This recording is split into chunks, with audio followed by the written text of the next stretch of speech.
ሰይፈ መለኮት ግዕዝ ቀልኔ አንተ በአማርኛ ካለ ሰርንት ውእቱ ኢየሱስ ክርስቶስ ወአርእስቱ ሰብዓት አዕይንቱም ሰባት ይላልና የዛን ትርጉም ምንድነው ለማለት ነው መምህር? አዎ ሰባት አይኖችና 10 ራሶች ሰባት ቀንዶች ነው የሚለው አይደለም? አዎ ሰባት ቀንዶች ነው 10 ቀንዶች 7 ራሶች እና አይኖች የሞሉት ይላል። አዎ አይኖች ደግሞ 7 ይላል። አዎ ይሄ መጀመሪያ አውሬው ማለት ነው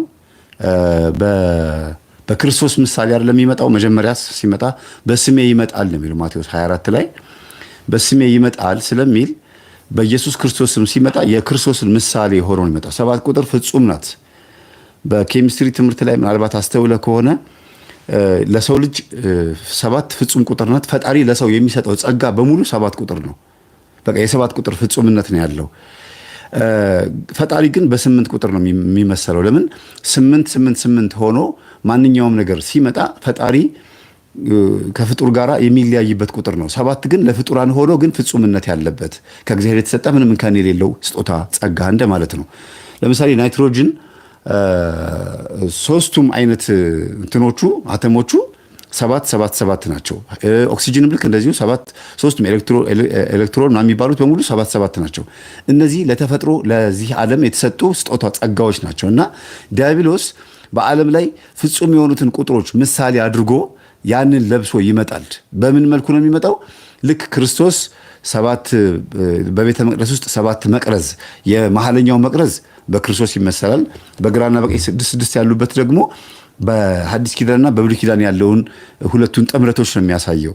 ልክ እንደዚህ እየተመሰለ የመጣውን የክርስቶስን ምሳሌ ዲያብሎስ እንደዛው ክርስቶስን መስሎ ስለሚመጣ ራሶቹ የተባሉት ቀንዶቹ የተባሉት አይኖቹ የተባሉትን ልክ አሁን ባለንበት ሰዓት ሀገራትን ራዕይ ዮሐንስ ምዕራፍ 13 ላይ 7 ራስና 10 ቀንዶች ያሉት አውሬ ከባህር ሲወጣ አየሁኝ ይላል።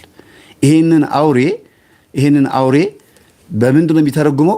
7 ራሶች የተባሉት 7 አህጉራት ናቸው። 10 ቀንድ የተባሉት ደግሞ 10 ዋና የተባለው አለቆች ናቸው። የአውሬው ተከታዮች ወይም ደግሞ ዋናዎቹ ስራ አስፈጻሚዎች ናቸው ብሎ ተርጉሞታል። ይሄ ደግሞ በክርስቶስ በኩል ሲታይ ልክ እንደዚሁ 7 በዓለም ላይ 7 አህጉር ነው ያለው። ያንን 7ቱን አህጉር ማለት በዓለም ላይ የተነገረውን ነገር በሙሉ ልክ ትንቢተ ዳንኤል ምዕራፍ 5 ላይ ማሲንቆ የሚመቱ በዓለም ላይ ያሉ በገና የሚመቱ የዓለምን ሊቃውንት በልዩ ልዩ ቋንቋ የሚናገሩ 72 አይነት ህዝቦችን ቋንቋዎች እንደማለት ነው። 72 አይነት አገራትን ህዝቦችን በሙሉ ሰብስቦ ምን አደረገ ይላል? ለጣዖቱ አሰገዳቸው ይላል። እነዛ 7ቱም አህጉራት ናቸው። በሐዲስ ኪዳን ስትመጣ ደግሞ 7 ሀገራት የተባሉት ዓለምን ማለት ነው። ክርስቶስም ወንጌልን የሚያዳርሰው በዓለም ላይ ነው። አሁን የክርስቶስን አስተምህሮ እኔ ኢየሱስ ነኝ እኔ ክርስቶስ ነኝ ብሎ እንደሚመጣ ማሳያም ጭምር ስለሆነ ነው እንጂ ዲያብሎስ በአውሬ የተመሰለው መጀመሪያ ምሳሌነቱ የክርስቶስ ነው። ግልጽ ነው አይደል? አዎ ግልጽ ነው። ምሳሌነቱ አይንም ለምሳሌ በኪሩቤል ላይ ክንፎቻቸው አይን የሞሉባቸው ናቸው ይላል ኢሳይያስ ላይ። ሕዝቅኤል ላይም ይናገራል። ራዕይ ዮሐንስ ላይም ይናገራል። እና አይን የሞሉባቸው መላእክቶች በእኩል ይሄዳሉ ይላል። አይን የሞላባቸው ስላለ አሁን የኢሉሚናቲዎች ምልክት ደግሞ አይን ስለሆነ መጥፎ ነው ማለት አይደለም። እነሱ የወደቁ አይን ከሞላባቸው የአይን ምልክት ካለባቸው ወይም ደግሞ ክንፎቻቸው አይን ካለባቸው መላእክቶች የወደቁ መላእክቶች ደግሞ እዚህ ህዝቡን እያስመለኩ ነው ማለት ነው። ግልጽ ነው? አዎ ግልጽ ነው። ለምሳሌ ከኪሩቦች ውስጥ ከአራቱ ኪሩቦች ውስጥ አንደኛው ምንድነው? ገጸ ላህም ነው። ገጸ ንስር አለ፣ ገጸ አንበሳ አለ፣ ገጸ ሰብ አለ። እነዚህ 4 ገጻቶች 4 ወቅቶች 4 አቅጣጫ 4 ወንጌላውያን ብዙ ምሳሌ አለው። ግን ዞሮ ዞሮ መላእክቶች ናቸው ምሳሌነቱ። መላእክቶቹ የሚገርምህ ከሰማይ ሲወድቁ ዲያብሎስ ሲወድቅ ከተለያዩ መላእክቶች ወገን ይዞ ነው የወደቀው። ላም መልክ ካላቸው ይዞ ስለወደቀ ህንድ ሀገር ውስጥ ስትሄድ የላም መልክ ያላቸውን ጣዖታት ያስመልካል።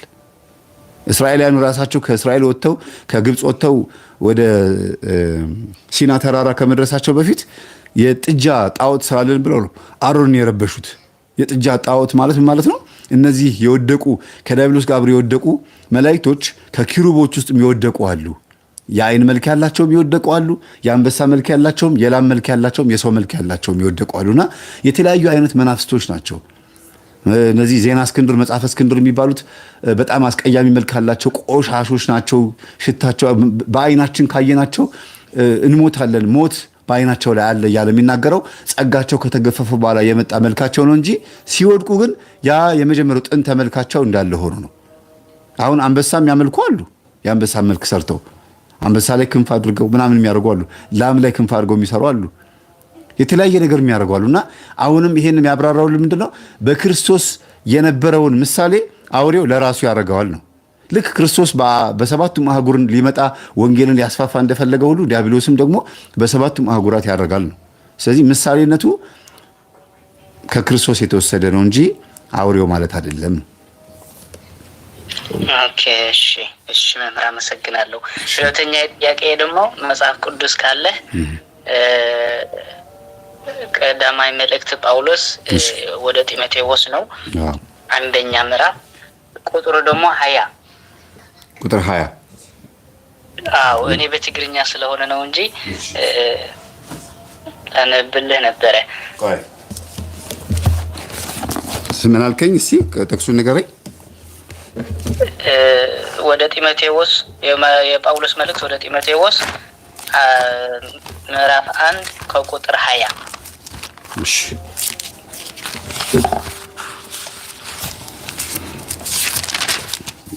አንተ ጥያቄውን ጠይቀኝ፣ እኔ እስከዛ በዳውጣው። እሺ ምን ይላል ጳውሎስ እዚህ ጋር ለጢሞቴዎስ ልጁ ሲልክ እኔ ደግሞ ሄሜኖስን እስክንድሮስን ለሰይጣን አሳልፋችኋለሁ ወይ አሳልፌ ሰጣችኋለሁ ይላል። ለአንብበው እና እንዴት ነው? እንዲህ ይላል ከላይ ሙሉ እንትኑን አንቀጿን አንብባት፣ ቃሏን ብቻ ከማን ጢሞቴዎስ ልጄ ሆይ አስቀድሞ ስላንተ እንደተናገረው ትንቢት በእርሱ መልካም ጦርነት ትዋጋ ዘንድ ይህችን ትእዛዝ አደራ እሰጥሃለሁ። እምነትና በጎ ሕሊና ይኑርህ።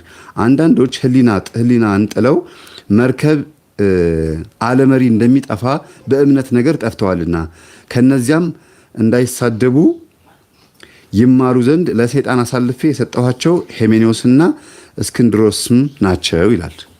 ስለ ቃሉ አምላካችን ስም የተመሰገነ ይሁን። ምንድነው ጥያቄ እዚህ ላይ? አሜን። ጥያቄ እዚህ ጋር አሁን በገጠመኝ ዲያቆኑ ያቀረብከው በቅድም ቅዱስ ጊዮርጊስን የተገለጠለት እሱ አሁን ጓደኞቹ ሲልኩ መተት ሲልኩ እሱ ግን አስሮ ተመልሳችሁ ሂዱ አላቸውና እንደዛ ለማለት ነው ጳውሎስ የጻፈው ወይስ አሳልፎ ለሰይጣን ሰጣቸው? በቃ እነዚህ አርሜኖች ናቸውና አይመለሱምና ሰይጣን የፈለገ ያደርጋቸው ብሎ ሰጣቸው። እንዴት ነው ማለት ከዚህ እንዴት ትረዳዋለህ ይሄን ነገር ለማለት ነው? እሺ እንዲህ አይነት ጥያቄዎች በጣም መጽሐፍ ቅዱስ የሚያነብሰው እንደዚህ ጥያቄ ሲጠይቅ በጣም ጥሩ ነው። ለምን ለመወያየትም ይመቻል። በጣም አሪፍ ሐሳብ ስለሆነ ነው። በነገራችን ላይ ይሄ ብቻ አይደለም። ሌላም ቦታ ላይ እንደዚሁ ለሰይጣን አሳልፌ ሰጥቻለሁ ይላል የቆሮንቶስ መልእክት ላይ የአባቱን ሚስት የሚያገባ እያለ ይሄንን እኔ እላለሁ ለሰይጣን አተላልፎ ይሰጥ ዘንድ ነፍሱ እንድትድን ይላል። በስጋ አሳልፌ ለሰይጣን ሰጥቼዋለሁ ይሰጥ ዘንድ ፈቅጃለሁ ወድጃለሁ ይላል። ምን ማለት ነው? ኢዮብን ታሪክ እናምጣና አጠር አድርጌ ትንሽ አንድ የተወሰነ ደቂቃ ልንገርህ። ኢዮብ ምንም አላጠፋም። ኢዮብ ምንም አላጠፋም። እንዲያውም ጭራሽ ልጆቼ ድንገት ኃጢአት ከሰሩ እግዚአብሔር ይቅር እንዲላቸው ብሎ በግ ይዞ ይወጣና ወይ መስዋዕት ይዞ ይወጣና ወደ ተራራ ይዞ ሄዶ መስዋዕት አቅርቦ እግዚአብሔር ሆይ ልጆቼ ሲጫወቱ ሲስቁ ሲዝናኑ አስቀይመውህ ሊሆን ይችላልና እባክህን ይቅር በላቸው ብሎ መስዋዕት ያቀርባል። እና ቅናት አደረበት ዲያብሎስ። እና ወዲያውኑ ግን እግዚአብሔር ምንድን ያለው? ሰይጣን ልጄን ኢዮብን አየኸው አለው። አዎ ሀብት ንብረት ስለሰጠኸው እኮ እንደዚህ ሆኗል። ታሪኩን ብዙዎቻችሁ ታውቁታላችሁ። ሂድ እንደፈለክ አድርገው፣ ሀብት ንብረት ስለሰጠሁት ሳይሆን ስለሚወደኝም ጭምር ነው አለው። ከዛ እግዚአብሔር ፈቀደ። ምን እንዲሆን? ሰይጣን ኢዮብ ላይ እንደፈለገ እንዲሆን፣ ግን ገደብ አለው። ገደብ አለው። የምን ገደብ ነው ያለው? ጤንነቱ እንዳትነካ፣ ግን ባለው ሀብት ንብረት ላይ የፈለከውን አድርግ ምንም ነገር አይሆንም። ሰምተሃል አይደለም? ሀብት ንብረቱን እንደፈለግህ አድርገው፣ ሌላ ነገሩ ግን ምንም እንዳትነካ፣ ጤንነቱን እንዳትነካ። ከዛ እኔን ሲከዳኝና ሳይከዳኝ ታያለህ አለው። አሁን ገድቦበታል። የሚነካና ማይነካ አለ። አንድ በል። ሁለተኛ ነገር ደግሞ ሂድ ሀብቱን እንደፈለግህ አድርግ የሚል ደግሞ አለ። አንደኛ ኢዮብ ምን ያህል እግዚአብሔር እንደሚወደው ሰይጣን እንዲያውቅ ነው። ሰይጣን ምን ያህል ጎዶሎ እንደሆነ የምታውቀው የዚህን ያክል ነው። እግዚአብሔር ግን ያውቃል። ስለተመካበት ነው። በኢዮብ እርግጠኛ ስለነበረ ነው። ስለዚህ ለሰይጣን አሳልፌ ሰጥቻቸዋለሁ ሲል እግዚአብሔር ቅዱስ ጳውሎስ ምን ማለቱ ነው? አንድ ሰው ጸበል ቦታ ሄዶ መንፈሱ እንዲወጣለት ሲታገል የእግዚአብሔርን ቃልን በዛው እያወቀ እየገባው ሲመጣ የሰውን እጅ ይናፍቅ የነበረ ሰው በራሱ እየታገለ እንዴት አድርጎ በጸሎት እንደሚያሸንፍ እየተማረ ይመጣል። አንድ ትልቁ ጥቅሙ። ሁለተኛ ነገር ደግሞ መናፍስቶች በተወሰነ መልኩ ይሄንን ሰው ይዘውት ለተወሰኑ ዓመታት ወይም ወራት እግሩንም እጁንም ወገቡንም ይዘውት በህመምም በምንም እንዲያሰቃዩትና እግዚአብሔርን አልቅሶ እንዲለምን ነው። ቅጣቱን እንዲያውቀው ብዙ ሰዎች ላይ ሲሳለቁ አሁን አንዳንድ ደብተራዎች፣ አንዳንድ መጥፎ ነገር የሚያደርጉ ጠንቋዮች አንዳንድ ጊዜ እግዚአብሔር አሳልፎ ይሰጣቸዋል። ህዝቡ ላይ ሲያላግጡ ሲያሾፉ ታምሜ ነው ምን ነው ሲሉ እንደመጸለይ ድርሳናት አምጥተው ወየው ነገር አድርገው እንደመጸለይ በገንዘብ ይቀየርልሽ ችግር የለውም ገንዘብ ካመጣሽ ትድኛለሽ ይሉና ገንዘብ ሲቀበሉ ይኖሩና መጨረሻ ላይ በሽታቸው የእነዚህን ሰዎች በሽታ ተሸክመው እነሱ ደግሞ ይቀጣሉ። አሁን እግዚአብሔር ምን አደረገ? እንዲቀጡ በህይወታቸው እነዚህ አገልጋይ መስለው የሰውን ገንዘብ ሲቀበሉ የነበሩ ደብተራዎችም ሌሎችም እግዚአብሔር በተዘዋዋሪ መንገድ የእነዚህን ሰዎች በሽታ አምጥቶ ያሸክማቸዋል። ከዛ በስጋ አሳልፈው ሰጣቸው። ለማን? ለሰይጣን። አሁን ያን መንፈስ ለማስወጣት በሚተጉበት ሰዓት ይበለኝ እያሉ ነው የሚተጉት። በቃ ልክ ነው፣ አጥፍቻለሁ፣ በድያለሁ፣ ይበለኝ፣ እኔ ተዳፍሬው ነበረ እያሉ ነው። ስለዚህ ነው ለሰይጣን ተላልፎ እንዲሰጡ ፈቅጃለሁ፣ ሄሜኔዎስና እስክንድሮስ እንዲሰጡ ፈቅጃለሁ ሲል፣ አሳልፌ ሰጥቻቸዋለሁ ሲል እኔ አልጸልይላቸውም። እግዚአብሔርም ደግሞ ቢቀጣቸው ቢቀስፋቸው ደግሞ ይማሩበት ማለትም ነው በአንድ በኩል። በሌላ በኩል ደግሞ ሰይጣን ወደ እነሱ ሲጠጋ ሊቀስፍ ነው፣ ሊቀጣ ነው፣ የሆነ ነገር ሊያመጣ ነው። ግን ገደብ አለው። ከቅዱስ ጳውሎስ ንግግር ተነስቶ ነው ሰይጣን ስራ የሚሰራው። በቆሮንቶስ መልእክቱ ላይ ከእግዚአብሔር መልእክተኛ የሰይጣን መልእክተኛ መጣብኝ ብሎ ይናገራል። የሚገርም የቆሮንቶስ መልእክቱ ላይ የሰይጣን መልእክተኛ ስታበይ ሶርያንና አሲያን በሙሉ ምሰብከውን እያልኩኝ ስታበይ የሰይጣን መልእክተኛ ተሰጠኝ፣ እሱም እንዳልታበይ ነው ይላል። የሚገርም ነገር እና ይሄ ምንድነው ትልቁ ጉዳይ? ሰይጣን ሰዎችን በአንድም በሌላ መንገድ የሚያስተምርበት መንገድ አለ። በምን? እግዚአብሔር ልኮት ሂድ ያዘው ይላል። ሂድ ያዘው። ቅዱስ ጳውሎስም እኮ በግራ ጎኔ በኩል እንዳልታበይ ሰይጣን መጥቶ ይሸቀሽቀኝ ይወጋኝ ነበረ። ከዛ እንዲያስወግድልኝ 3 ጊዜ በሱባኤ ለመንኩት አለ። 3 ጊዜ ማለት 3 ሱባኤ 21 ቀን ማለት ነው። ለመንኩት ወይም 3 ዓመት ሊሆን ይችላል። 3 ጊዜ ለመንኩት፣ ግን ተው ይቀመጥ፣ ጸጋዬ በድካም ይፈጽማል አለኝ ነው የሚለው። ያውቀዋል ለሰይጣን ተላልፎ መሰጠት ምን ያህል ጉስጠማ እንዳለው ያውቀዋል ቅዱስ ጳውሎስ። ለዚህ ነው ይቺን ቃላት ሌሎች አባቶች ላይ አናገኛትም። እዛው ራሱ ቅዱስ ጳውሎስ መልእክታቶች ላይ ብቻ ነው የምናገኛቸው። ለሰይጣን ተላልፎ መሰጠት ከእግዚአብሔር የተማረ ነው ቅዱስ ጳውሎስ። ግልጽ ነው አይደለም? አዎ ግልጽ ነው። አዎ። ስለዚህ ያስቸገሩ አገልጋዮች ወይም ደግሞ ያስቸገሩ ሰዎች፣ እግዚአብሔርን የተፈታተኑ ሰዎች አንዳንዴ ቆይ እስኪ ትንሽ ይበላቸው ብሎ እግዚአብሔር ጸጥ ይላል። ልክ አሁን በእጅህ በጣም ተንከባክበኸው የነበረ አንድ ሕፃን ልጅ በጣም እየተወራጨ ሲያስቸግርህ ምንድን ነው የምታደርገው? ያው ልውረድ ብለህ ስትወረውረው ወይ ፍርጥ ይላል ወይ ደግሞ ትተወውና እንደፈለገ ሲንፈራፈር ሲወራገጭ ሲያለቅስ ይውላል። ፀሐይ ይመታዋል። የሚያዝንለትም ተውት ያልቅስ በቃ አስቸግሮኝ ነው ትላለህ አንተ። እየተቀጣም ነው በጣም ስላስቸገረህ ማለት ነው። በኋላ ላይ ግን አልቅሶ ዝም ይላል። ከዛ መልሶ ደግሞ እንደገና አባዬ ማለት ይጀምራል። ለመከራና ለድካም ተላልፎ መሰጠት ጥቅሙ በአንድም በሌላ መንገድ ነው፣ ስላስቸገረ ነው ማለት ነው። እንደዚህ ግልጽ ነው ማለት በጣም ደስ ይላል። በጣም እኔ ደግሞ በሌላ ተረድቼው ነበርና እግዚአብሔር ይስጥልን። ሌላው ሶስተኛ ጥያቄ ደግሞ አሁን ዲያቆኑ ያቀረብከው ገጠመኝ መጨረሻ ላይ አዎ እሱ በጣም እንትን ማለት ልብ ይነካል። የእሱም ጥንካሬ ቅዱስ ጊዮርጊስም ያደረገለት በጣም ደስ ይላልና እኛስ እንዴት ነው የእምነት ኃይል መጨመር የምንችለው? እንዴት እንደዚህ ማለት እንደዚህ መገለጥ ቅዱስ ጊዮርጊስ እኔን ልገለጥልኝ እንጂ ማለት ፈልጌ አይደለም። ኃጢአተኛ ምን ቅዱስ ጊዮርጊስ አይደለም ራሴ እንኳን አልቻልኩም። እና ግን እንዴት ነው ወደ ቅዱሳን መቅረብ የምንችለው? ወደ እግዚአብሔርስ እምነት መጨመር በውስጣችን እምነት እየሳሳ ነውና እንዴት መጨመር እንችላለን? የእምነት ጭማሪ እስቲ ምክር ካለ እዚህ ጋር። ኧረ ዛሬ የሚገርም ነው እንደው በጣም አንተ እንድትገባ ያደረገው መንፈስ ቅዱስ ነው። በእውነት ለመሰለ ማለት እንደዚህ አይነት ሐሳቦችን እንድናወራ እንድንወያይ ነው የምፈልገውና በጣም ብዙ ነገሮችን እኮ ማንሳት እንችል ነበር። የእምነት ኃይል መጨመር እንዴት እንደሚቻል በመሰረቱ ይሄ ልጅ እኔ ልጅቷም በከንቱ ውዳሴ እንዳትወድቅብኝ እንዲሆነ ብለም የእኛን አባትም የታወቁ አባትም ስለሆኑኛ አባት እሳቸውም እንዳይሰናከሉ ቢፈርቼ ነው እንጂ ብዙ ነገር ነበር። የሚገርምህ ለፍተው ደክመው ነው ለዚህ ደረጃ ያደረሱት። እየተንፏቀቀ ይሄ ልጅ ግራግሩም አይሰራም። እየተንፏቀቀ ቤተክርስቲያን ለመሳለም ከጸበል ቦታ እስከ ቤተክርስቲያኑ ድረስ ሲሄድ አሳዝኗት እያለቀሰች እቅፍ አድርጋው ወስዳ ተሳልሞ እንደገና አዝላው አምጥታ ደግሞ ቦታው ላይ ታስቀምጠው ነበር። ይሄ እንዲያውም እኔ ብዙም እንድናገርም አልፈቀደችልኝም። ግን ያው እሷ ከከንቱ ውዳሴ አንጻር እንዳይሆንባት ነው። ግን ህዝብ እንዲያውቅ ነው የምፈልገው። ብዙ ጊዜ ጸበል ቦታ ላይ የምትተጋገዙ የምትረዳዱ ሰዎች ምን ያህል ዋጋ እየሰጣችሁ እንደሆነ በዚህ ወቁ እና ይሄ ልጅ የዚች ልጅ ድካም ያውቃል። ምን ያህል በልብ ውስጥ የዚች ልጅ ቃል እንዲያዳምጥ ዋና ምክንያት የሆነው እምነቷን አይቶ ነው። አሁን እምነቷ ምንድነው ስትል አንደኛ ልጅቷ ወደዚህ ልጅ እንድትሄድ የተደረገው በመንፈስ ቅዱስ ኃይል እንደሆነና በጦርነቱ ምክንያት ጸበል ቦታ ላይ ማረፊያ እንዲሆን የፈቀደችው የመንፈስ ቅዱስ ፈቃድ እንደሆነ ያስታውቃል። ሁለተኛ ነገር ደግሞ ልጁ ልክ አንተ እንግዳ እመጣለሁ ብሎህ ምግብ ሰርተህ ቤትህን ጠርገህ ጎዝጉዘህ ምን ብለህ እንደምትጠብቀው አይነት እንግዳ ነው የእግዚአብሔርን ማዳን ይጠብቅ የነበረው ይሄ ልጅ። ለምን ብትል ሕፃን ነው። የሕፃናት አይምሮ ደግሞ በጣም ወረቀት ነው፣ ነጭ ወረቀት ነው። የተነገረውን ይሰማል። ሁለተኛ ነገር ደግሞ ሌላ እምነት ተከታይ ስለሆነ በክርስትና እምነት ውስጥ ያለው ነገር አድርግ ሲባል እሺ፣ ይሄ ምንድን ነው ሲል ይሄ ማለት ይሄ ነው ሲባል አሃ ነው እሺ፣ እንዲህ ባደርግ እንዲሆናል። አዎ፣ ወዲያውኑ ወደ ተግባር ነው የሚሄደው።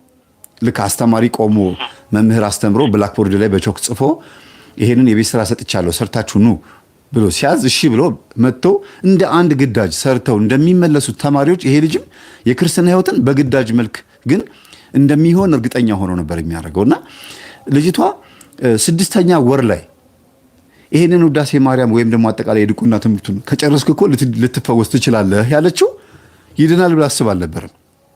የእውነት ልጁ ትምህርቱን እንዲሸመድርና እንዲያውቅ ብርታቱን አይታ ጥንካሬውን አይታ ነው እንጂ ይሄ እንደዚህ ሰውነቱ ድኖ ተነስቶ እንደዚህ ምናምን ይሄን አላሰብኩትም አለች።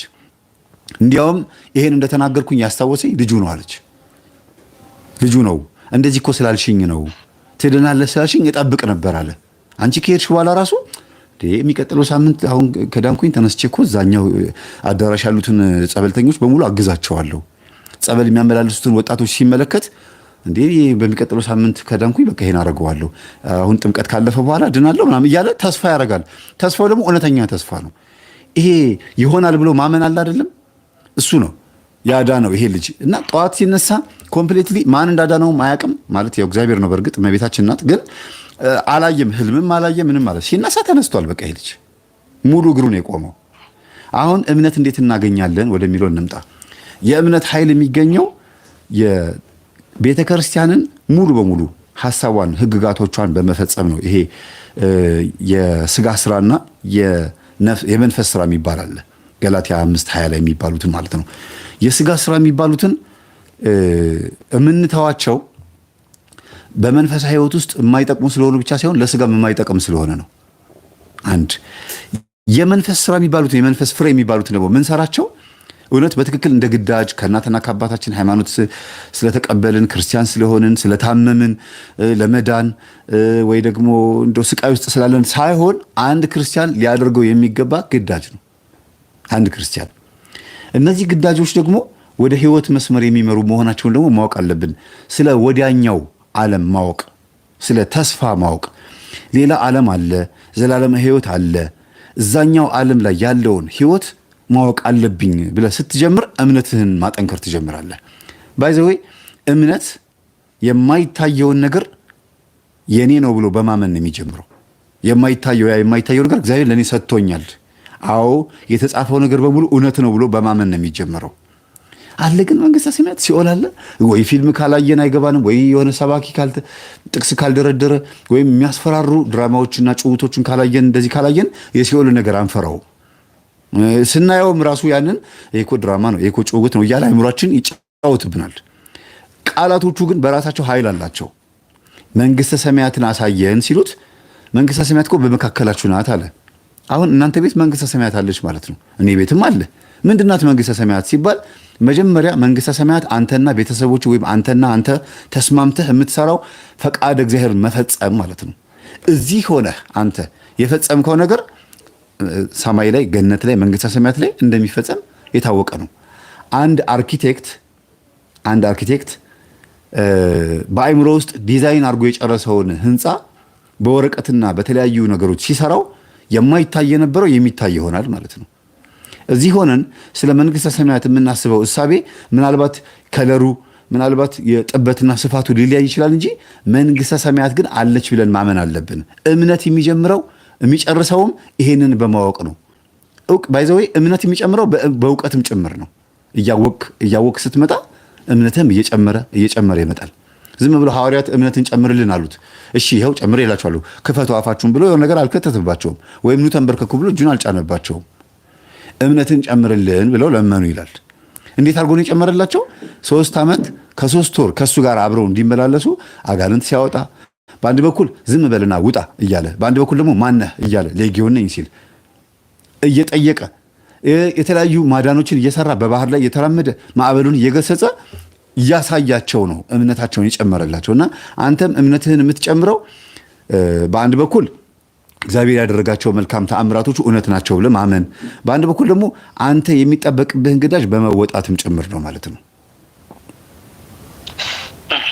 የሚጠበቅብህ ነገር አለ፣ ከአንተ የሚጠበቅ ነገር አለ ማለት ነው። ጸጋዬስ እንደዛ ነው። አሁን እግዚአብሔር እያንዳንዱ የሚሰጠው ጸጋ አለ። በእኔ ውስጥ ደግሞ በልቤ አንድ ነገር እንፈልገው በጎ ነገር አለና እሱን ነገርስ በእኔ ብርታት ነው ወይስ እግዚአብሔር በፈቀደው ነው የሚሆነው? እንዴት ነው? ወይስ እኔ ምን ማድረግ አለብኝ? ጥሩ ነው። ለምሳሌ የሆነ በጣም ጥሩ እጣ ሎተሪ አውጥተህ ነበር እንበልና እጣው የሚነገራችሁ በሞባይል ቴክስት ነው ይባላል። ምሳሌ ነው፣ እሺ እንዲገባህ ነው።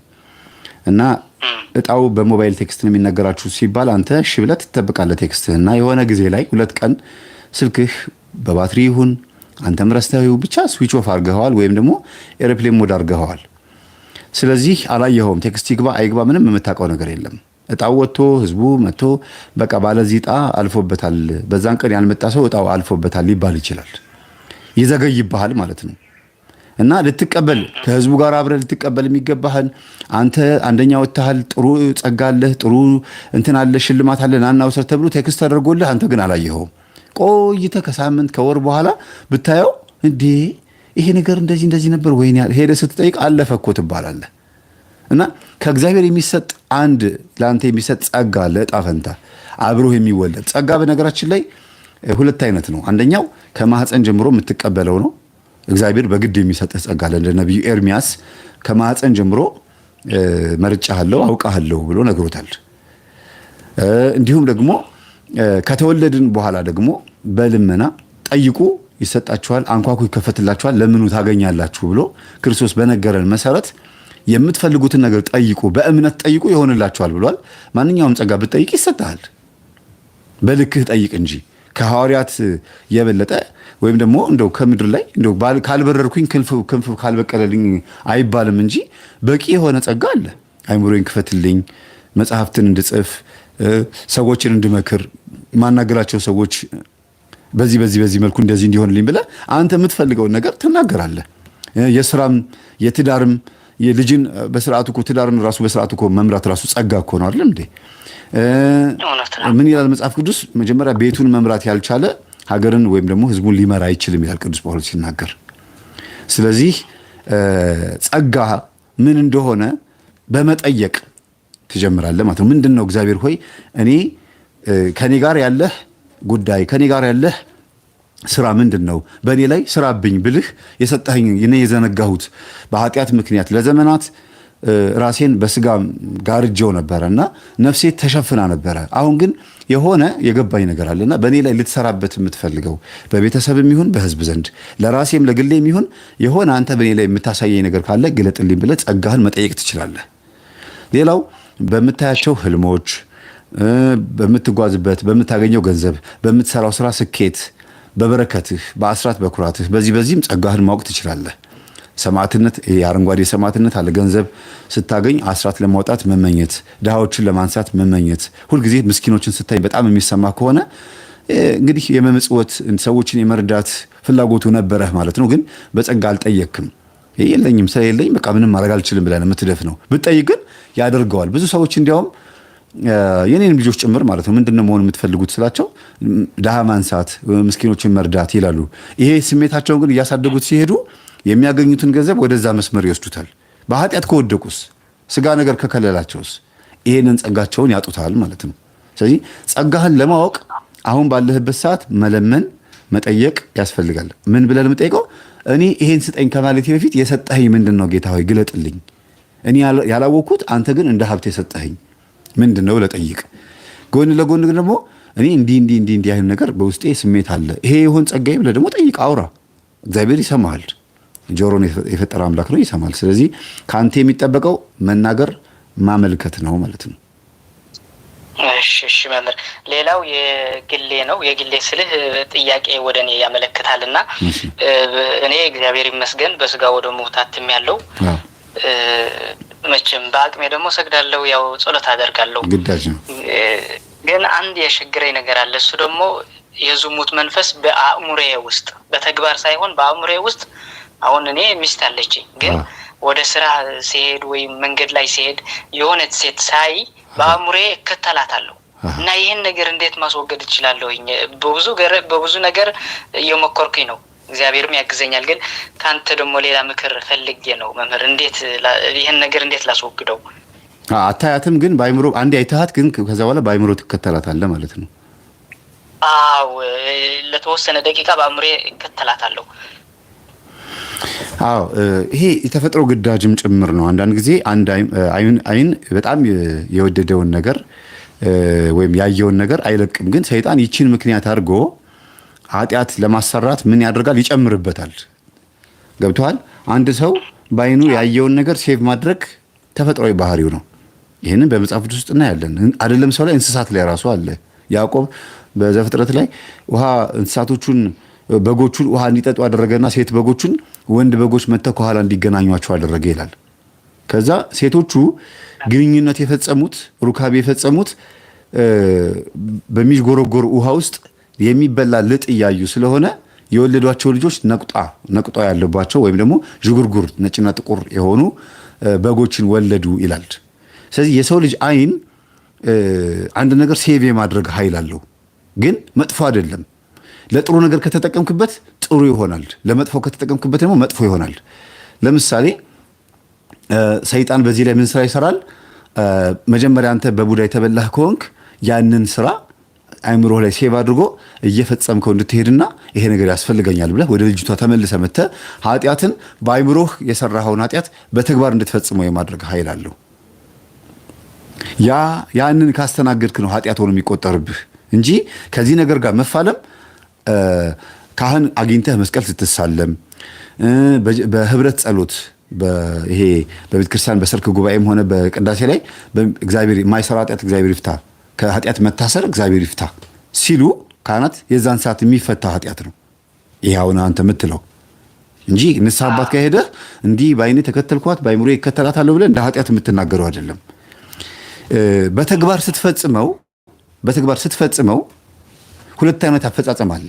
አንደኛ ልጅቷን ካያት በኋላ የግድ እንድትታይ ሆና የወጣች ልጅ ከሆነች በከፊል አንተ ጥፋት አይደለም፣ የልጅቷም ነው መንፈሷም ጭምር ነው ወደ አንተ የመጣው።